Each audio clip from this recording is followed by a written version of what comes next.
हाय, सोनिया किचनमध्ये तुमचं स्वागत आहे.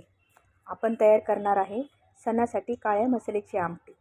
चला तर मग सामग्री काय आहे ते आपण पाहू. हे काळ्या मसाल्याचं वाटण आहे.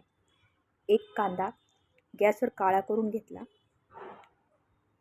कोथिंबीर गॅसवर खोबरं काळं करून घेतलं. खडा मसाल्याचे काय काय घेतले ते मी स्क्रीनवर दिलेलं आहे.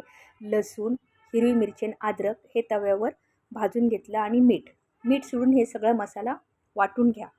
दुसरा मसाला आहे खोबरं, सुकं खोबरं थोडंसं आणि लसूण हे वाटून घ्या. डाळ शिजवलेली ती वाटून घेतली आणि डाळीचं हे पाणी आहे. हा काळा मसाला आहे. खोबरं आणि लसूण वाटलेला आणि कढीपत्ता आहे.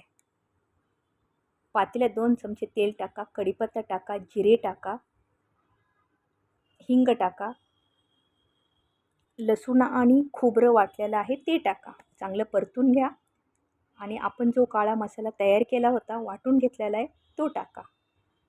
चांगले परतून घ्या. हळद टाका अर्धा चमचा धना पावडर टाका, 1.5 चमचा गरम मसाला टाका व 1 चमचा लाल तिखट टाका. आम्हाला जरा भाजी तिखट लागते म्हणून मी त्याच्यामध्ये लाल तिखट टाकली. डाळ वाटलेली आहे ती टाकून घ्या आणि डाळीचं पाणी टाका. मला आमटी घट्ट वाटली म्हणून मी अजून 1 तांब्याभर पाणी ओतलं. बिन वाटलेली डाळ होती ती टाकली. मीठ जाडं टाकलं आणि तयार आहे आपली सणाची आमटी. तुम्ही कमेंट बॉक्समध्ये सांगा की कशी झाली होती. तुम्ही पण घरी ट्राय करा. बाय.